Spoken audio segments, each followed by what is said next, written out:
Good morning everyone and welcome to the Oval for the fourth day of the fourth test match between New Zealand and South Africa. South Africa in their first innings are 359 for 4, they're looking good. Hashim Amla is at the crease unbeaten on 129 not out, but they are still 154 runs behind New Zealand's first innings of 513. It will be interesting to see who can take control today of this test match.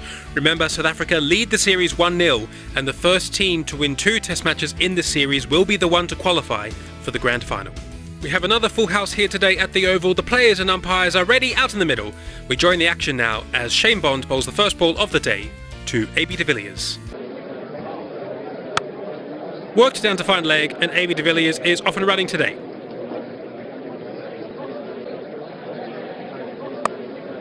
Oh, he's on the attack early. AB de Villiers took that one from outside off stump and through the leg side for 4. Pulled away, wide a bit on, and that will be the first boundary today for Hashim Amla. Oh, that's gone straight to short leg. Shane Bond has done the trick for New Zealand. He's got the early wicket, and it's the wicket of AB de Villiers, who is out. Caught Hadley, bowled Bond for 32, and South Africa are 380 for 5. That wicket will certainly lift New Zealand. Oh, that's a quick delivery from Bond, and that's hit Hashim Amla in the stomach region. Oh, that looks like it would have hurt the New Zealanders, are showing concern, but he'll be okay.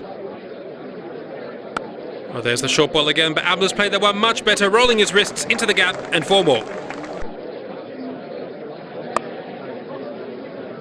Quick single to mid-on, and that will be the 150 for Hashim Amla. He's really filling his boots and doing a great job for South Africa. Oh, that's straight through Mark Boucher. A lovely off-cutter from Richard Hadley, who has his first wicket, and Boucher is out. Bowled Hadley for 4, and South Africa are 396 for 6. Oh, nicely bowled. Pollock just got down on that in time. And that will be 4, and the 400 up for South Africa. Oh, Hashim Amla is all timing. Punched into the gap for 4 more. Oh, Sean Pollock has got a big piece of that one. That will be his second boundary. New Zealand's lead is now under 100. Oh, what a magical delivery. That ball drifted and dropped, beat Pollock in the flight, spun past the outside edge and into the off stump. Pollock is gone, bowled Vittori for 14, and South Africa are 417 for 7. Oh, that looks very, very close. Richard Hadley appeals and the umpire gives him out. Yes, beautiful piece of bowling. The off-cutter to Hashim Amla, who was caught in front, and he is out for 157 wonderful runs. LBW to Richard Hadley, and South Africa are 417 for 8. Whoa, Kahisa Rabada, what a back foot drive. Daniel Vittori bounding in.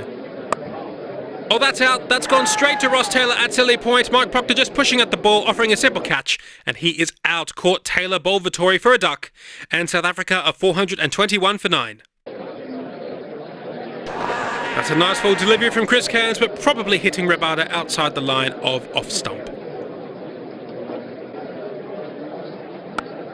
Outside edge, and that's a neat catch from BJ Watling. A nice piece of bowling by Vittori. That's 4 wickets for him. Kahisa Rabada is out. Caught Watling, bowled Vittori for 5. And that's the end of the innings for South Africa. They are all out for 422. That's been a very good morning for New Zealand. They've taken 6 wickets for 63 runs, bowling South Africa out for 422. Let's have a look at the scorecard. Some nice contributions from the South African batsmen, but the standout innings surely was the 157 from Hashim Amla with 19 fours and 1 6. 50s also for Barry Richards and Graham Pollock, but all of the batsmen really contributed. Daniel Vittori's had a good morning, taking 3 wickets for only 6 runs. He's finished with figures of 4 for 91, 3 for 91 for Shane Bond, 2 for 114 for Richard Hadley, 1 wicket for Tim Southey, and no wickets for Chris Cairns. New Zealand begin their second innings already 91 runs ahead. They'll certainly be looking to score freely today to set themselves up to push for victory tomorrow. Glenn Turner and Stephen Fleming are preparing to face 5 overs before lunch, and that will be lunch on day 4. Those 5 overs going by without incident. New Zealand have scored 10 runs. Glenn Turner is on 6, Stephen Fleming is on 4. The 2 bowlers used for South Africa, Mike Proctor and Alan Donald. Oh, that one came in very sharply as well. There's an appeal from South Africa, and the umpire's given it out. Yes, that must have taken a very thin nick on the way through to Mark Boucher, and Glenn Turner is out. Caught Boucher, bowled Proctor for 7, and New Zealand are 12 for 1. That's a nice drive through the offside from Stephen Fleming, and that will be the first 4 of the innings. Worked through mid-wicket. The fielders give chase, but they won't track that down. 4 more for Stephen Fleming. Proctor has been Williamson's nemesis. He's got him out 6 times already in this series. Stab down to third man. Oh, it's gone for 4. And that will be the first boundary for Kane Williamson. Slapped away in the air, past mid-off. It looks like Williamson's going to take the positive approach. Oh, that was a quick short ball down the leg side, past Boucher, and will be 4 byes. Oh, he's got it again. That's 7 times now. That was a good catch from Barry Richards. He's dropped a few in this series, but that was a good one. Another low score for Williamson, who is out. Caught Richards, Bob Proctor for 13. And New Zealand are 49 for 2. It's the 50 up now for New Zealand. Oh, what a Proctor special. That's ripped out the off stump. That's 3 wickets for Proctor. And Stephen Fleming is out. Bob Proctor for 23. And New Zealand are now 50 for 3.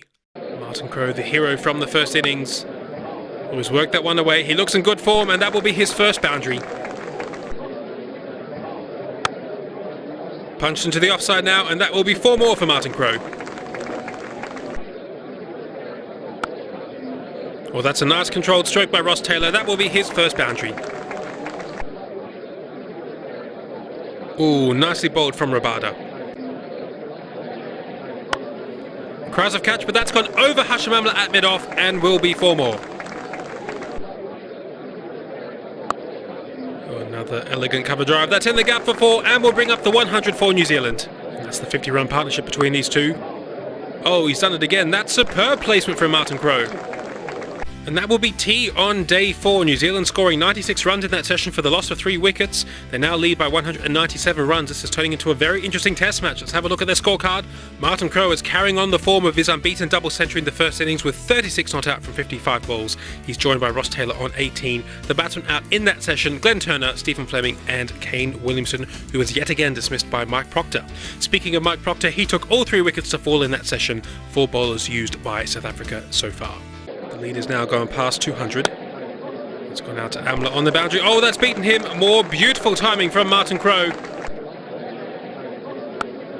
Oh, that's the way to play the short ball. Lifted high, over mid-on, and down the ground for 4 more. There's his favourite cut shot, and that's raced away through the covers for 4 more. Mike Proctor to begin a new over. He's really bowling his heart out for South Africa. That's hit Ross Taylor on the front pad. A big appeal to the umpire, but the umpire thinks that ball must have been going down the leg side. Oh, right through his defences. Mike Proctor is bowling superbly. Ross Taylor is out. Bowled Proctor for 28. And New Zealand are 129 for 4. Martin Crowe looking for the single for his 50. But he's not going to get there. He's out. That's a very good wicket for South Africa. That will certainly slow New Zealand down. Martin Crowe is out. Caught and bowled Donald for 49. And New Zealand are 133 for 5. Chris Cairns, the new batsman. Swung away to the onside. He's off the mark with the boundary. An hour of Chris Cairns could be very good for New Zealand. Oh, Watling got nicely into position there. That's punched away for his first boundary. Oh, that's nice and full. Watling wasn't expecting that, and the umpire's given it out. A nice piece of bowling by Kagiso Rabada. Watling expecting the bouncer, falling over his front pad, and he is out. LBW to Rabada for 13, and New Zealand are 154 for 6. Rabada to begin a new over. Oh, a little inside edge that bobbed up to where a short leg would have been, but no one in position. That's the 250 lead now. Struck on the pad, a big appeal to the umpire, but Vittori was well down the wicket and probably got hit outside the line of off stump. Donald bowling the last over of the day. Well, that's off the pad past Boucher and will go down to the boundary for 4 leg byes. And that will be stumps on day 4. New Zealand have ended the day 170 for 6. Let's have a look at their scorecard. The pitch is getting a little bit more difficult to bat on. No 50s for any of New Zealand's batsmen. The best score, 49 for Martin Crowe. Ross Taylor also played well for his 28. 5 bowlers used for South Africa. Mike Proctor the star again with 4 for 50. 1 wicket each for Alan Donald and Kagiso Rabada. No wickets as of yet for Sean Pollock or Jacques Kallis. So, going into the final day tomorrow, New Zealand lead by 261 runs with 4 wickets in hand. This is turning into a really good test match. New Zealand will probably feel they're still a little bit ahead, given that the pitch is starting to become more difficult to bat on, and they have Daniel Vittori to bowl into those rough patches outside leg stump on the 5th day. New Zealand surely feel that they have to win this test match as they're 1-0 down in the series, and this is their best opportunity to get their first win on the board. That's it from us. Do join us tomorrow for the crucial final day of this test match, and bye for now.